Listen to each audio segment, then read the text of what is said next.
Welcome my dear students, AB school નવસારીની online lecture સિરીઝની અંદર હું કેજે ગોસ્વામી તમારું સ્વાગત કરું છું. મિત્રો, લાસ્ટ લેક્ચરની અંદર આપણે એક્સરસાઇઝના કેટલાક ક્વેશ્ચન કરેલા હતા, ત્યાંથી આજે આપણે આગળ વધીશું. બીજી એક વાત, તમને લોકોને અસાઇનમેન્ટ મળી ગયું હશે 3 ચેપ્ટરનું, બરાબર? તો 3 ચેપ્ટરનું અસાઇનમેન્ટ બરાબર કરવાનું છે. યસ, પણ માત્ર એ કરવાનું છે એવું નથી. એમસીક્યુ ની અંદર આપણે બધી જ વસ્તુ ગમે ત્યાંથી તમારો ક્વેશ્ચન આવી શકે, એટલે બધા જ કોન્સેપ્ટ કમ્પ્લીટ કરવાના છે. મેં કેટલાક આઈએમપી ક્વેશ્ચન આપેલા છે તમને, પણ અલ્ટિમેટલી એ જ ક્વેશ્ચન કરવાના છે એવું નહીં, એની બહારના પણ ક્વેશ્ચન્સ આવી શકે. ક્લિયર? તો પહેલા મેં તમને આપેલા છે એ ક્વેશ્ચન કરજો, ત્યાર પછી બહારના ક્વેશ્ચન તરફ આપણે જઈશું. ક્લિયર?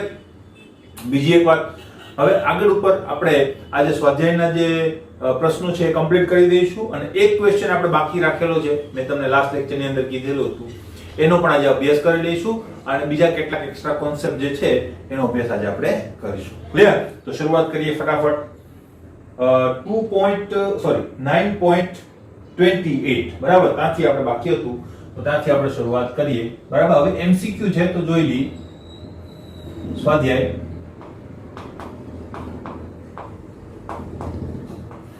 9.28. ક્લિયર? 9.28 શું કહેવા માંગે છે? એક સંકીર્ણ આપેલું છે તમને, CONH36Cl2.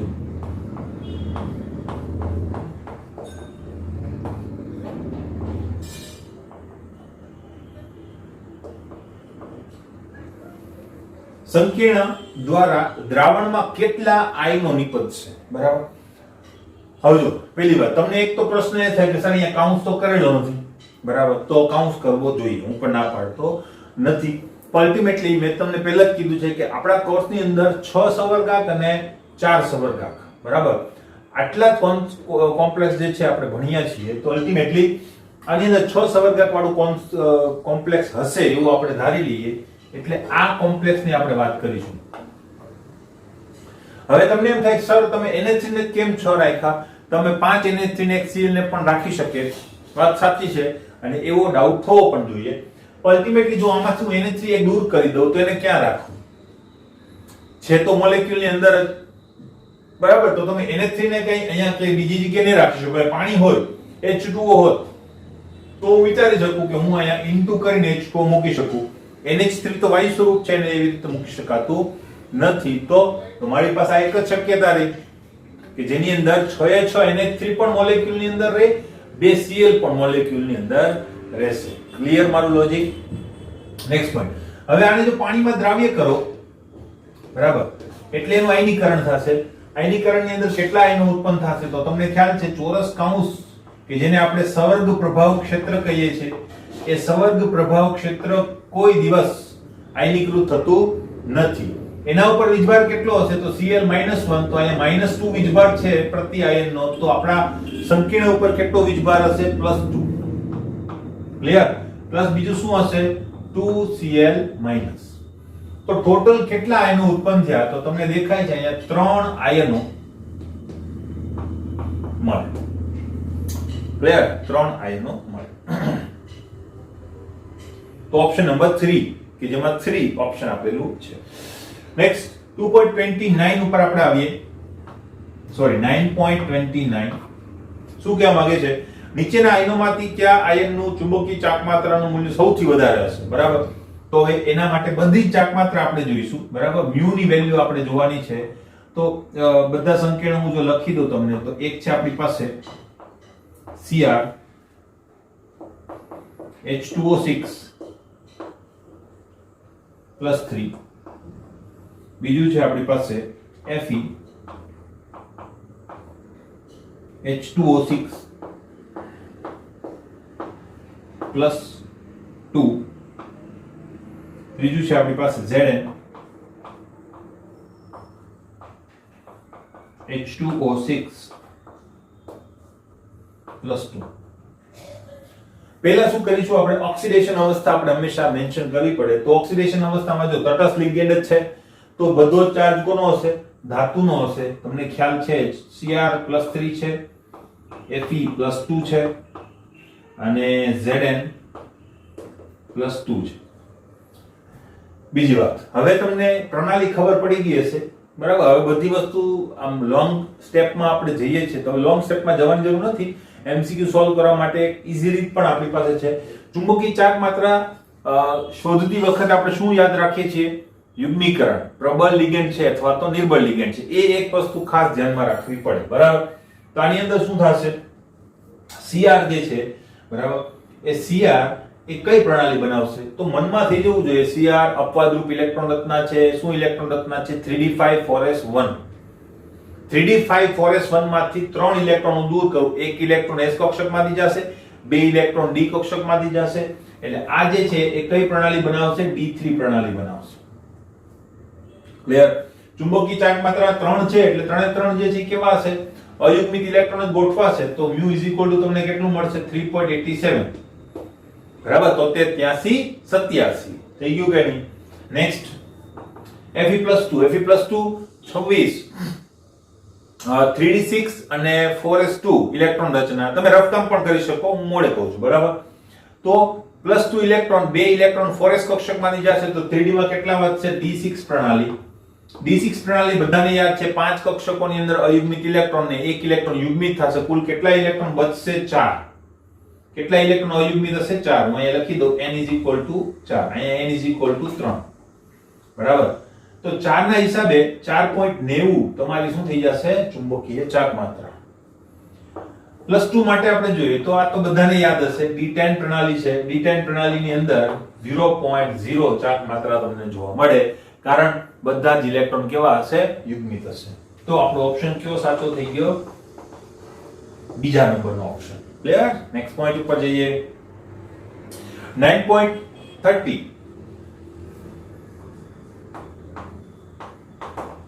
શું કહેવા માંગે છે? કે COCO4 કે જો આમાં ખાસ ધ્યાન રાખવાનું, O એકદમ નાનો કરવાનો, આ લિગેન્ડ છે O કેપિટલ આવશે, 4 અને આ સંકીર્ણ છે. યસ.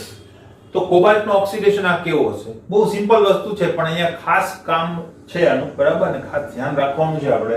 શું? તો જોજો. આ તો તટસ્થ લિગેન્ડ છે એટલે આના કારણે કોઈ ચાર્જ ઉત્પન્ન થતો નથી. અહીંયા કેટલા મૂકું તો મારો જવાબ જે છે એ 0 આવે. કે તો હંમેશા કેવું હશે? +1. તો એમાં કેટલા મૂકવા પડે? -1 મૂકવા પડે કે નહીં? એનો મતલબ CO નો જે ઓક્સિડેશન આંક છે કેટલો છે? -1. રેર કેસની અંદર તમારી સંક્રાંતિ ધાતુ જે છે ને એ રેર કેસમાં માઈનસ આવે. બરાબર. તો માઈનસ આવે તો કોઈ વાંધો નહીં, તમારે માઈનસ સિલેક્ટ કરવાનું છે. આપણું જે ગણતરી કરવાનો જે નિયમ છે એ મુજબ ગણતરી કરવાની. માઈનસ આવે તો માઈનસ લખવાનું, પ્લસ આવે તો પ્લસ લખવાનું. અને આ બહુ સરસ કેસ છે કે જેની અંદર ઓક્સિડેશન અવસ્થા માઈનસ પણ આવે છે ધાતુની. રેર કેસ કેમ? કારણ કે ધાતુ મોટા ભાગે ઇલેક્ટ્રોન મેળવતું નથી હોતું. પણ આવા રેર કેસની અંદર ઘણા બધા કિસ્સાઓ છે, પણ આ એક કિસ્સો તમારી સામે આવ્યો. એનો મતલબ ઓક્સિડેશન આંક માઈનસ પણ આવી શકે. ખાસ ધ્યાનમાં રાખવાનું છે. બરાબર. 30 પછી 31 ઉપર જોઈએ. અહીંયા C ઓપ્શન એટલે કે ત્રીજા નંબરનો ઓપ્શન આપણો સાચો થશે. 9.31 આપણે જોઈ લઈએ. નીચેનામાંથી સૌથી સ્થાયી સંકીર્ણ કયું હશે? બરાબર. તો એની અંદર તમને સ્થાયી સંકીર્ણ માટેના નિયમો તમને કરાવવાનો છું. બરાબર. એક તો આ છે આપણી પાસે +3. બીજું આપણી પાસે NH3 સાથેનું સંકીર્ણ છે +3. ત્રીજું આપણી પાસે છે C2O5 ઓક્ઝેલેટો 3 -3 અને ચોથું છે આપણી પાસે Cl વાળું સંકીર્ણ.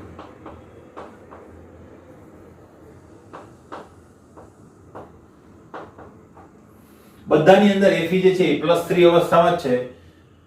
તો લિગેન્ડના આધારે આપણે નક્કી કરી શકીએ કે સ્થાયી સંકીર્ણ કયું છે. બરાબર. તો લિગેન્ડના આધારે જો નક્કી કરીએ તો એક વસ્તુ જ આપણે ભણ્યા છે કે પ્રબળ લિગેન્ડ ધરાવતા જે સંકીર્ણો છે એ કેવા હોય છે? સ્થાયી હોય છે. બરાબર. તો અહીંયા ખરેખર કયું સ્થાયી થાય? બરાબર. અલ્ટિમેટલી એ સ્થાયી નથી. ક્લિયર? સ્થાયી કયું છે? ક્લિયર? તો આ સ્થાયી સંકીર્ણ છે. શા માટે સ્થાયી છે? કારણ કે કિલેટિંગ લિગેન્ડ છે, બરાબર, કિલેટ બનાવે છે.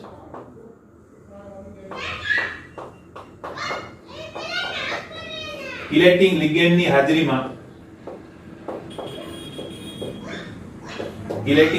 હાજરીમાં સ્થાયી સંકીર્ણ બને છે.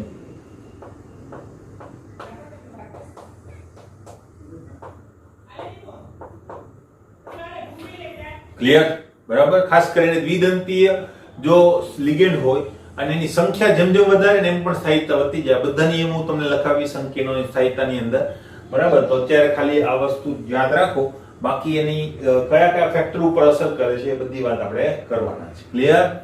બરાબર. તો કિલેટિંગ લિગેન્ડ, માનો કે અહીંયા બીજા બે ઓપ્શન એવા હોત કે જેની અંદર એક કિલેટિંગ લિગેન્ડ હોત, એકમાં 2 હોત, એકમાં 3 હોત, તો હું 3 વાળું સિલેક્ટ કરત. જેટલા કિલેટિંગ લિગેન્ડ વધારે, એટલે કે જે કિલેટ બનાવે છે એવા લિગેન્ડની સંખ્યા વધારે, તેટલી સ્થાયીતા પણ શું થઈ જાય? વધતી જતી હોય છે. બરાબર. તો આ ખબર પડી ગઈ. નેક્સ્ટ પોઈન્ટ અને લાસ્ટ ઉપર જઈએ. 9.32 નીચેના માટે દ્રશ્યમાન ગાળામાં શોષણની તરંગલંબાઈનો ક્રમ શું હશે? બરાબર. તો એના ઉપર વાત આપણે કરી લઈએ. શું કહેવા માંગે છે? હવે જો આમાં ખાસ ધ્યાન શું રાખવાનું છે? બરાબર. દ્રશ્યમાન વિભાગમાં હવે અહીંયા કોઈ પણ કહી શકે, ઇન્ફ્રારેડ કહી શકે, ગમે તે, એની સાથે આપણે બહુ મતલબ નથી. બરાબર. શોષણનો ક્રમ પૂછેલો છે, આના ઉપર ખાસ ધ્યાન રાખો. કારણ કે ઉત્સર્જનનો ક્રમ પણ પૂછેલો હોય તો પછી જવાબ તમારો જે છે ઉલટો આવશે. શોષણનો ક્રમ પૂછેલો છે તો જવાબ જે છે એ પ્રમાણે આવશે. ક્લિયર? શોષણ કોના ઉપર આધાર રાખે? લિગેન્ડની પ્રબળતા ઉપર આધાર રાખે. શોષણ ટૂંકી તરંગ લંબાઈનું થાય કે લાંબી તરંગ લંબાઈનું, કેવી રીતે ખબર પડશે? તો એની વાત આપણે અગાઉ કરી લીધી છે. જો પ્રબળ લિગેન્ડ હોય તો પ્રબળ લિગેન્ડની હાજરીમાં શું થાય? તો કે આજે આપણું વિભાજન જે છે એ વિભાજન કેવું હોય? વધારે. તો અહીંયાથી અહીંયા સુધી જવા માટે, એટલે કે ડીડી સંક્રાંતિ થવા માટે વધારે એનર્જીની જરૂર પડે, અને વધારે એનર્જી તો તરંગ લંબાઈ કેવી થઈ જાય? ટૂંકી. એટલે જ્યાં લિગેન્ડ વધારે પ્રબળ હશે ત્યાં ટૂંકી તરંગ લંબાઈનું શોષણ થશે, જ્યાં લિગેન્ડ નબળો હશે ત્યાં લાંબી તરંગ લંબાઈનું શોષણ થશે. એક વસ્તુ. બીજી એક વાત જો અહીંયા જે તમને લિગેન્ડ્સ આપેલા છે એ કયા છે આપણે જોઈ લઈએ. બરાબર. લિગેન્ડ તમને આપેલા છે, એક તો છે NO2, બીજો છે NH3,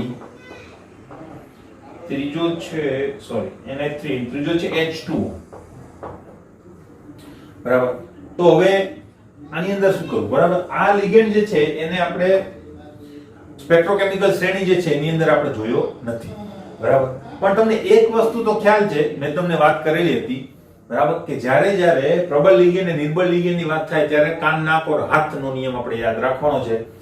તો કાન, નાક, કાર્બન અને નાઇટ્રોજન જો ઇલેક્ટ્રોન યુગ્મનું દાન દેતા હોય તો એ પ્રબળ લિગેન્ડ હોય. એનો મતલબ આ તો પ્રબળ લિગેન્ડ થશે કે નહીં, એટલી તો ખબર પડી ગઈ. હવે પ્રબળ લિગેન્ડ બે થઈ ગયા પાછા, NH3 પણ પ્રબળ અને NO2 પણ પ્રબળ. તો અહીંયા એ NH3 કરતા વધારે પ્રબળ કોણ હોય છે ખબર? NO2. NH3 પછી NO2 આવે. આ યાદ રાખજો. બરાબર. ઇવન En કરતા પણ વધારે પ્રબળ કોણ થશે? NO2. NH3, En અને પછી કોણ આવશે?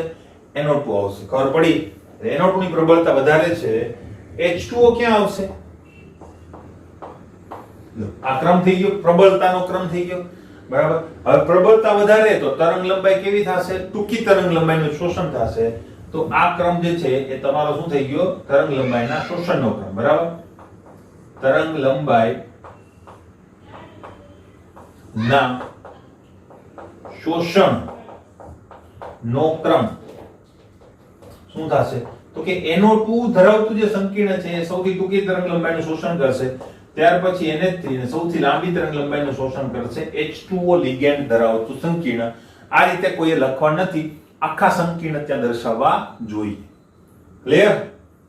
બરાબર છે. તો આના જવાબ જે છે તમે રેફરન્સ બુકમાંથી લખી શકો. લોજિક મેં તમને બધા જ કમ્પ્લીટ કહી દીધેલા છે. ક્લિયર?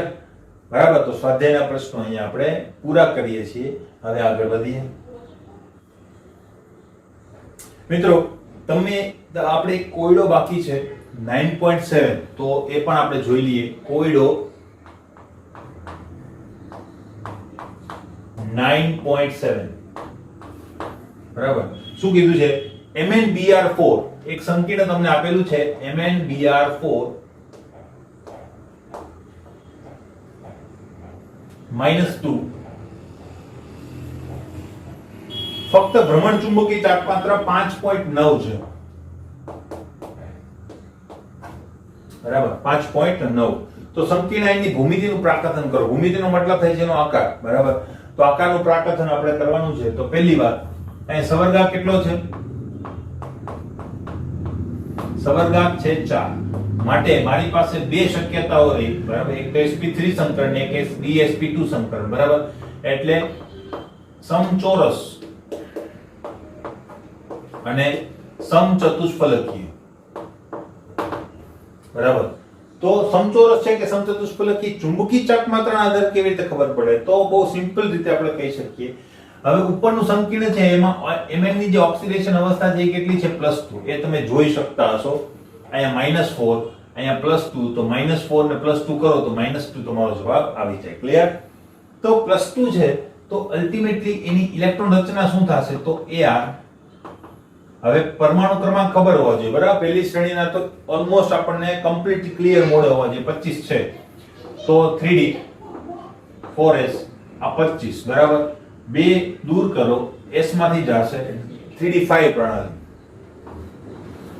3d5 પ્રણાલી 1 2 3 4. પછી s કક્ષક હશે, અહીં p કક્ષક હશે, બરાબર. આ d. હવે 5 ઇલેક્ટ્રોન જે છે આ રીતે રહેલા છે. અને ચુંબકીય ચાર્જ માત્ર એમ કહે છે, કદાચ આપણને ખબર નથી નિર્બળ લિગેન્ડ છે કે પ્રબળ લિગેન્ડ છે, કદાચ, બરાબર. તો આપણને ખબર પડી ગઈ કે ચુંબકીય ચાર્જ માત્ર જો આટલી મળતી હોય તો બધા જ ઇલેક્ટ્રોન કેવા હશે? અયુગ્મિત હશે. હવે જો તમે ડી કક્ષકની અંદર 5 ઇલેક્ટ્રોનને અયુગ્મિત રાખો તો શું થાય? તો તમારે dsp2 સંકરણ કરવું હોય તો પણ થાય નહીં. માત્ર કયું સંકરણ થઈ શકે? sp3, બરાબર. તો આના ઉપરથી આપણે શું કહી શકીએ? માટે અહીં dsp2 સંકરણ શક્ય નથી.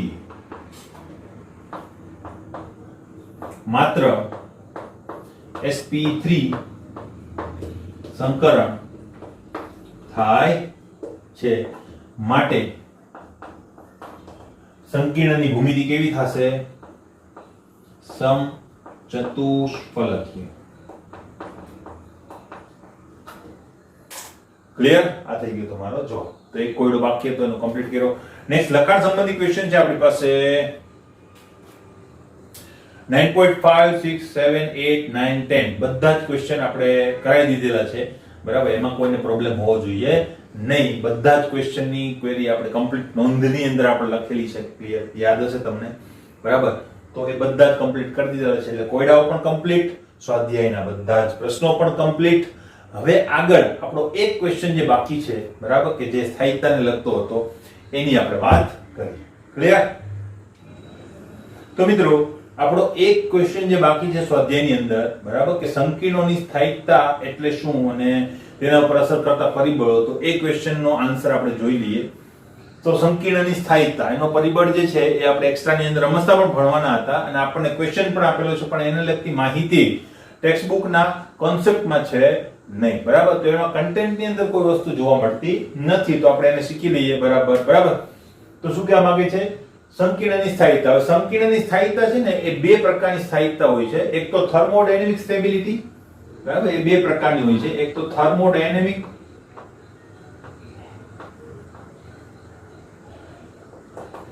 સ્ટેબિલિટી અને બીજી હોય છે કાઇનેટિક સ્ટેબિલિટી, બરાબર. તો અલ્ટિમેટલી બે પ્રકારની, એટલે કે ઉષ્માગતિકીય સ્થાયિકતા અને ઉષ્માગતિકીય સ્થાયિકતા અને રાસાયણિક ગતિકીય સ્થાયિકતા, બે પ્રકારની એની સ્થાયિકતા હોય છે. તો આ બંને પ્રકારની સ્થાયિકતા હોય છે. કદાચ પૂછાય ક્વેશ્ચન તો તમે આની અંદર આ વસ્તુ લખી શકો. હવે એની અંદર કેટલીક સ્થાયિકતાના જે પરિબળો છે એ સંતુલન અચળાંક ઉપર પણ આધારિત છે. તો એની વાત આપણે જો કરીએ તો સંતુલન અચળાંકના આધારે આપણે મોસ્ટલી સંકીર્ણની સ્થાયિકતા જે છે ડિટરમાઇન કરતા હોઈએ છે. તો દ્રાવણોમાં સંકીર્ણનું જે છે એ આયનીકરણ થતું હોય, એટલે દ્રાવણમાં જેમ આયનોમાંથી સંકીર્ણ બનતું હોય એમ સંકીર્ણમાંથી આયનો પણ બનતા હોય તો આપણે એ વસ્તુ કહી શકીએ, બરાબર, કારણ કે પ્રતિવર્તી પ્રક્રિયા હંમેશા થતી જ હોય છે. તો આ આયનીકરણ જેટલું વધારે, દાખલા તરીકે મારી પાસે એક સંકીર્ણ છે, તો આ સંકીર્ણ જે છે એ આ આયનોમાંથી સંકીર્ણ બન્યું, એમ સંકીર્ણમાંથી આયનો પણ બનતા હોય, કારણ કે જેમ પુરોગામી પ્રક્રિયા થાય એમ પ્રતિગામી પ્રક્રિયા પણ થતી જ હોય, બરાબર. તો આપણે એ વસ્તુ વિચારીએ છીએ કે આ સંકીર્ણમાંથી આયનો પણ બનતા હશે, તો સંકીર્ણમાંથી આયન બનવાની પ્રક્રિયા જે છે એ સંકીર્ણને અસ્થાયી બનાવે છે. તો આ પોઈન્ટ શું કહે છે? આ આયનીકરણ જેટલું વધુ તેટલું સંકીર્ણ કેવું હોય છે? અસ્થાયી. એટલે જેટલું વધારે આયનીકરણ પામતું હોય એનો મતલબ સંકીર્ણ કેવું છે? અસ્થાયી છે. ક્લિયર? હવે આ પ્રકારની એક પ્રક્રિયા થાય છે આયનીકરણની, તો આયનીકરણની પ્રક્રિયા માટેનો જે સંતુલન અચળાંક છે એને આપણે કહીએ છીએ ઇન્સ્ટેબિલિટી કોન્સ્ટન્ટ, અથવા તો એને કહેવામાં આવે છે અસ્થાયીતા અચળાંક. સ્થાયીતા નહીં, અસ્થાયીતા અચળાંક, ઇન્સ્ટેબિલિટી કોન્સ્ટન્ટ, બરાબર. તો ઇન્સ્ટેબિલિટી કોન્સ્ટન્ટ જે છે એને ki વડે દર્શાવવામાં આવે છે. તો આ જે પુરોગામી પ્રક્રિયા છે, આ પુરોગામી પ્રક્રિયા, એના માટે જે સંતુલન અચળાંક છે એને હું શું કહી દઈશ? ki. સંતુલન અચળાંક જે છે એની ડેફિનેશન શું છે? નિપજની સાંદ્રતા ભાગ્યા પ્રક્રિયકની સાંદ્રતા. તો ki આપણે શું લખી શકીએ? ma એનો વીજભાર છે, અહીંયા a ધાતુનો વીજભાર છે, -x જે છે એ લિગેન્ડનો વીજભાર છે, અને +b છે ને સંકીર્ણનો વીજભાર છે, બરાબર. તો આપણે આવી રીતે લખી શકીએ m * l, અને એની મોલની સંખ્યા n છે, તો એ ઘાતમાં ચડી જશે. આપણને ખ્યાલ છે 11મા ધોરણની અંદર સંતુલન આપણે ભણ્યા છે. ભાગ્યા શું થઈ જશે? તમારી પ્રક્રિયક. તો નિપજ ભાગ્યા શું કરી દીધું? પ્રક્રિયક. નિપજ ભાગ્યા પ્રક્રિયક. ક્લિયર? તો આ થઈ ગયું. આની પ્રતિગામી પ્રક્રિયા પણ થતી જ હોય છે. તો પ્રતિગામી પ્રક્રિયા જેટલી વધારે એટલો સંકીર્ણ થાય. તો અહીં શું કીધેલું છે? આ પ્રક્રિયાની પ્રતિવર્તી પ્રક્રિયા ના અચળાંકને શું કહેવામાં આવે છે? સ્થાયીતા અચળાંક. એને બીટા વડે દર્શાવવામાં આવે છે. ક્લિયર? બરાબર. તો એને બીટા વડે દર્શાવવામાં આવે છે. તો અલ્ટિમેટલી બીટા બરાબર શું થશે? તો હવે બીટા એટલે કે રિવર્સ પ્રક્રિયા માટેના પ્રક્રિયકો આ થશે, નિપજ આ થશે, બરાબર. તો બીટા માટેની જે વ્યાખ્યા છે, અથવા તો બીટા માટેનું જે સૂત્ર છે એ શું હશે? mln ભાગ્યા, બરાબર. તો mln ભાગ્યા શું થઈ જાય? Concentration of m plus a into concentration of l minus x to the power of n, બરાબર. તો અલ્ટિમેટલી આ જે સૂત્ર છે એ આનું વ્યસ્ત તમને દેખાશે, જો, બરાબર. અને આમ પણ આપણને ખબર છે 11મા ધોરણની અંદર કે પુરોગામી અને પ્રતિગામી પ્રક્રિયાના જે સંતુલન અચળાંક છે એકબીજાના કેવા હોય છે? વ્યસ્ત હોય છે. તો stability constant is inversely proportional to the instability constant, બરાબર. તો આ આપણને મળી ગયું. તો સ્થાયીતા જે છે એ આપણે મેન્શન કરી દીધી. સ્થાયીતા કેવી રીતે છે? હવે આ સ્થાયીતા ઉપર અસર કરતા પરિબળો વિશે આપણે જોઈએ, બરાબર. તો એક પોઈન્ટ પૂરો થઈ ગયો. હવે બીજા પોઈન્ટ ઉપર આપણે જઈએ. ક્લિયર? તો મિત્રો, અસર કરતા પરિબળો વિશે જો આપણે જોઈએ તો પહેલું છે આપણો ધાતુ આયનનો વીજભાર. તો ધાતુ આયનના વીજભાર વિશે આપણે 3 પોઈન્ટ જોઈએ. પહેલી વાત કે સાદો અર્થ એવો થાય કે જેટલો વીજભાર વધારે તેટલો સંકીર્ણ જે છે એ કેવો હોય છે? સ્થાયી હોય છે, બરાબર. તો વીજભારના આધારે એક સાદો ખ્યાલ એ રહેશે. એટલે જો એક જ ધાતુ પરમાણુ જુદી જુદી ઓક્સિડેશન અવસ્થાની અંદર સંકીર્ણની અંદર પ્રેઝન્ટ હોય તો સ્થાયીતાનો ક્રમ કેવો હશે? માનો કે Mn માટે આપણે લઈએ તો ભાઈ +4 +3 અને +2 વાળું સંકીર્ણ હોય તો વીજભાર વધારે +4 માં છે, તો એ સૌથી વધારે સ્થાયી સંકીર્ણ બનાવશે. પછી +3, પછી +2, બરાબર. બીજી વાત, જો સમાન વીજભાર હોય અને જુદી જુદી ધાતુ હોય તો મોટા ભાગે ડાબીથી જમણી બાજુ તરફ જતા સંકીર્ણની સ્થાયીતા વધતી જાય. તો Mn Fe Co Ni Cu, તો બધાની +2 અવસ્થાની અંદર જોઈએ તો Cu સૌથી વધારે સ્થાયી સંકીર્ણ બનાવશે, જ્યારે Mn જે છે ઓછો સ્થાયી સંકીર્ણ બનાવશે. ક્લિયર? તો આ એક વાત થઈ ગઈ ધાતુનો વીજભાર. બીજું છે ધાતુનો સ્વભાવ. તો ધાતુ જે છે એને બે ક્લાસમાં ડિવાઈડ કરવામાં આવે છે, બરાબર. ક્લાસ A અને ક્લાસ B, બરાબર. તેની વચ્ચે શું ફેરફાર હોય છે? તો ક્લાસ A એસેપ્ટર, એટલે કે ક્લાસ A એસેપ્ટર, માનો કે દાન લેનાર ધાતુ જે છે, બરાબર, સ્વીકારનાર ધાતુ જે છે એ કેવી હોય છે? તો કે સંક્રાંતિ ધાતુની અંદર સમૂહ નંબર 3 થી 6 ની અંદર આવેલી જે ધાતુ તત્વો છે એના સ્થાયી સંકીર્ણો ત્યારે બને જ્યારે દાતા પરમાણુ તરીકે કોણ હોય? નાઇટ્રોજન, ઓક્સિજન કે ફ્લોરિન હોય ત્યારે સ્થાયી સંકીર્ણો બનાવે છે. એને ક્લાસ A એસેપ્ટર કહેવામાં આવે. 3 થી લઈને 6. ક્લાસ બી એસેપ્ટર કેવા હોય છે? તો કે સમૂહ 3 થી લઈને 6 તો આવી ગયા, બરાબર. તો 7 થી લઈને 12 સુધીના જે ધાતુ તત્વો છે એને ક્લાસ બી એક્સેપ્ટર કહેવામાં આવે છે. ક્લાસ બી એક્સેપ્ટર એવા હોય છે કે એના સ્થાયી સંકીર્ણો ત્યારે બને જ્યારે NOF ના ભારે તત્વો, એટલે કે આ જે સમૂહના તત્વો છે એ સમૂહના ભારે તત્વો, ભારે તત્વોનો મતલબ શું થાય? નાઇટ્રોજનની નીચે કોણ આવે? ASSBBI, બરાબર. પછી ઓક્સિજનની નીચે કોણ આવે? SCTPO, બરાબર. F ની નીચે કોણ આવે? ClBrI. તો આ ભારે તત્વો જો એની સાથે સંકીર્ણ બનાવે તો ક્લાસ બી ધાતુ આયનો છે એના સંકીર્ણો કેવા હોય છે? સ્થાયી હોય છે. ક્લિયર? આ એક બાબત થઈ ગઈ. તો આપણે બે જે છે એ પરિબળો જોયા. બીજા પરિબળો જે છે એની ઉપર આપણે જઈએ. બીજા પરિબળોની જો વાત કરીએ આપણે તો 3 નંબર આવે છે લિગેન્ડની બેઝિકતા. બેઝિકતાનો મતલબ શું થાય? ઇલેક્ટ્રોન દેવાની વૃત્તિ. તો જેટલી ઇલેક્ટ્રોન દેવાની વૃત્તિ વધારે એટલી સ્થાયિકતા વધારે. તો બેઝિકતા વધુ તો સ્ટેબિલિટી એટલે કે સ્થાયિકતા વધુ. ચોથું આપણું પરિબળ જે છે એ છે કિલેટિંગ લિગેન્ડની હાજરી, બરાબર, કે જેની વાત આપણે હમણાં જ કરેલી હતી તે. તો કિલેટિંગ લિગેન્ડની હાજરીમાં સંકીર્ણની સ્થાયિકતામાં શું થાય છે? વધારો થાય છે. અને ચક્રની સાઈઝની વાત આપણે જો કરીએ તો 5 અને 6 સભ્યો ધરાવતું જો ચક્ર બનતું હોય તો એની સ્થાયિકતા મહત્તમ જોવા મળે છે. આ વસ્તુ પણ ધ્યાન રાખજો, ખાસ કોમ્પિટિટિવ એક્ઝામમાં તમને કામમાં લાગશે. બાકી આ સ્ટેટમેન્ટ આપણા માટે ઇનફ છે. ક્લિયર? Next point. આ અસર જે છે એને કિલેટ અસર કહેવામાં આવે છે. એ વસ્તુ પણ ધ્યાનમાં રાખજો, ઘણીવાર તમને પૂછી શકાય. તો કિલેટ અસર પણ એને કહેવામાં આવે.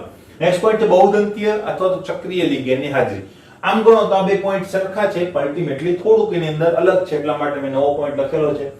બહુદંતીય લિગેન્ડની હાજરીની અંદર જો અવકાશી અવરોધ ના નડતો, એટલે ઘણા બધા બહુદંતીય લિગેન્ડ જો જોડાયેલા હોય, બરાબર, અને અવકાશી અવરોધ ના નડતો હોય તો રિંગની સંખ્યા વધે ને તો સ્થાયિકતા વધે. તો આ બે પોઈન્ટમાં અલગ શું છે? અહીંયા છે ને હું એક જ લિગેન્ડની વાત કરું છું અને એક લિગેન્ડની સાઈઝ વધતી જાય છે. એક 4 સભ્યો, 3 સભ્યો, 2 સભ્યો, એવી રીતે, બરાબર. તો એક લિગેન્ડની વાત થાય છે ને અહીંયા ઘણા બધા લિગેન્ડની વાત થાય છે. તો અહીંયા ચક્રોની સંખ્યા વધે તો પણ સ્થાયિકતા વધે, પ્રોવાઇડેડ કે ચક્રોના કારણે તમારો અવકાશી અવરોધ નડવો જોઈએ નહીં, બરાબર. તો આપણા માટે ખાસ અગત્યના પોઈન્ટ્સ ક્યાં છે? બરાબર. તો પહેલો પોઈન્ટ એ છે કે વીજભાર, ધાતુનો વીજભાર જો વધારે હોય તો સ્થાયિકતા વધારે હોય છે, બરાબર. મોટા ભાગે જ્યારે આવો વીજભાર તમારો ઉપયોગ કરવાનો આવશે ત્યારે ધાતુઓ સેમ હશે અને એની અંદર લિગેન્ડ પણ સેમ હશે, ખાલી વીજભાર બદલતો હશે. ક્લિયર? બીજી વાત, બરાબર, કે વીજભારની અંદર જ કીધી, જો સમાન વીજભાર ધરાવતી ધાતુઓ હોય તો ડાબીથી જમણી બાજુ તરફ જઈએ એમ સ્થાયિકતા વધે છે. ક્લિયર? એને તમે કેવી રીતે યાદ રાખી શકો? તો ધાતુ જે છે ને એને ઇલેક્ટ્રોન ખેંચવાની વૃત્તિ જો વધારે હોય તો ઇલેક્ટ્રોનને વધારે સારી રીતે ખેંચી શકે. તો ડાબીથી જમણી બાજુ તરફ જાઓ તો ઇલેક્ટ્રોન ખેંચવાની વૃત્તિ વધે. ક્લિયર? તો એના ઉપર આધારિત કહી શકો. હવે ધાતુનો જે સ્વભાવ છે ક્લાસ A અને ક્લાસ B વાળું, તો એ નેચર જે છે આપણને બહુ આઈડેન્ટિફાઈ કરવામાં ધ્યાનમાં આવશે નહીં, બરાબર. બીજી વાત, લિગેન્ડની બેઝિકતા જે છે એ પણ આપણા માટે બહુ વધારે કામની નથી, છતાં પણ બેઝિકતા ઉપર કંઈ કીધેલું હોય તો તમે કહી શકો. ક્લિયર? બેઝિકતા ઉપર તમે એક વસ્તુ યાદ રાખી શકો, પ્રબળ લિગેન્ડની હાજરીમાં સ્થાયી સંકીર્ણો બને છે. ક્લિયર છે? નેક્સ્ટ, જો પ્રબળ લિગેન્ડ પણ હોય અને એક લિગેન્ડ કિલેટ કારક હોય તો કિલેટિંગ લિગેન્ડ વાળું જે સંકીર્ણ છે કેવું હોય છે? વધુ સ્થાયી હોય છે, જેનો આપણે MCQ આજે પણ જોયો. અને જો મેં ત્યારે જ કીધું હતું કે જો એક લિગેન્ડ ચક્રીય હોય, એકમાં 2 લિગેન્ડ ચક્રીય હોય એટલે કે બહુદંતીય લિગેન્ડ હોય, ને બીજું સંકીર્ણ એવું છે કે જેની અંદર 3 લિગેન્ડ ચક્રીય રચના બનાવે એવા એટલે કે કિલેટ બનાવે છે, તો ચક્રોની સંખ્યા વધારે એમ સ્થાયિકતા વધારે હોય છે. ક્લિયર? તો આ બધી વસ્તુ તમને કામમાં આવશે. લિગેન્ડની સ્થાયિકતા નક્કી કરવા માટે, સ્થાયિકતા માટેના પ્રશ્નો તમારા જે તમારી પાસે રેફરન્સ બુક છે એની અંદર પણ હશે અને કોમ્પિટિટિવ એક્ઝામમાં પણ ઘણીવાર પૂછાય છે. તો ખાસ એના ઉપર ધ્યાનમાં રાખજો. એટલે આ પ્રશ્ન ખાસ મહત્વનો છે કે જે હું તમને શરૂઆતથી કહેતો હતો કે આપણે સ્થાયિકતા અંગેનો અભ્યાસ કરવાના છીએ. તો આ એનો અભ્યાસ જે છે એ તમને કરી દીધો. આના ઉપરના MCQ તમે કરજો, તમને ખ્યાલ આવશે. ક્લિયર? બીજી એક વાત મિત્રો, આ વિડિયોના ડિસ્ક્રિપ્શન બોક્સની અંદર હું કેટલાક MCQ પણ તમને સાથે સાથે મોકલું છું, બરાબર. તો એ પણ તમે આ ચેપ્ટરના છે તે સોલ્વ કરવાની કોશિશ કરજો. કેટલાક હજુ એક્સ્ટ્રા કોન્સેપ્ટ છે કે જે આપણે ભણવાના બાકી છે, પણ હવે જોઈએ, બરાબર. લેક્ચર હું તમને મૂકીશ તો આપણે એક્સ્ટ્રા લેક્ચરની અંદર એક્સ્ટ્રા કોન્સેપ્ટની ચર્ચા કરીશું. આપણા કોમ્પિટિટિવ લેવલના MCQ પણ બાકી છે, બરાબર. તો હવે મૂકીશ લેક્ચર તો આપણે એની અંદર આગળ વધીશું, નહીં તો તમારી એક્ઝામ પછીના જે લેક્ચર આવશે એની અંદર આપણે કોમ્પિટિટિવ લેવલના MCQs અને આ જે એક્સ્ટ્રા કોન્સેપ્ટ છે એની ચર્ચાઓ કરીશું. ક્લિયર? બરાબર. તો બરાબર મહેનત કરજો. અસાઇનમેન્ટ તમને આપેલું છે, પહેલા અસાઇનમેન્ટ અને ત્યાર પછી તમારી જે મહેનત છે એ શરૂઆત કરજો, બરાબર. ખૂબ સારું રિઝલ્ટ તમારું આવશે અને બરાબર મહેનત કરીને એક્ઝામ આપજો, સિરિયસલી એક્ઝામ આપજો, જેથી કરીને તમને કોન્ફિડન્સ આવે કે નહીં, મારામાં એટલી ક્ષમતા છે કે હું A1 ગ્રેડ લાવી શકું, બરાબર. બધાની અંદર ક્ષમતા હોય છે મિત્રો, અલ્ટિમેટલી આપણે આપણી ક્ષમતાને વિચારતા નથી, આપણે એના તરફ ધ્યાન નથી દેતા. આપણે આપણી નજરમાં જ આપણે કેવા છીએ, વામણા અથવા તો નીચા માનીએ છીએ આપણી પોતાની જાતને. બાકી તમારી પાસે જેટલી સ્ટ્રેન્થ છે એટલી સ્ટ્રેન્થ કોઈ પાસે હોતી નથી. નાનું બાળક જે છે એનું મગજ એકદમ શું હોય છે, બ્લેન્ક હોય છે. તો તમને ખ્યાલ છે, એને સેજ નાનકડી વસ્તુ પણ કહે તો તરત યાદ રહી જાય, તરત શીખી જાય, બરાબર. તો તમે પણ હજુ નાના જ છો, તમારું મગજ પણ એટલું જબરજસ્ત પાવરફુલ કામ કરે છે, બરાબર. પણ તમને એની પાસેથી કામ લેતા આવડતું નથી. તો એ કામ લેતા શીખો. કામ લેવા માટે તમારે એને ટ્રેન કરવું પડશે, ટ્રેન માટે થોડુંક એને હાર્ડવર્ક આપવું પડશે, બરાબર. ત્યાર પછી એકવાર ટ્રેન થઈ ગયું ત્યારે એ સ્માર્ટ વર્ક કરવા માંડશે અને ફટાફટ બધી વસ્તુ જે છે એને એક્ઝિક્યુટ કરતા એ શીખી જશે, બરાબર. તો તમે પણ ટ્રેમેન્ડસ જબરજસ્ત રિઝલ્ટ તમે લાવી શકો, બરાબર. તો બધાને બરાબર ઓલ ધી બેસ્ટ અને બરાબર મહેનત કરી અને તૈયારી કરી અને એક્ઝામ આપો એવી શુભકામનાઓ તમને આપું છું. ક્લિયર?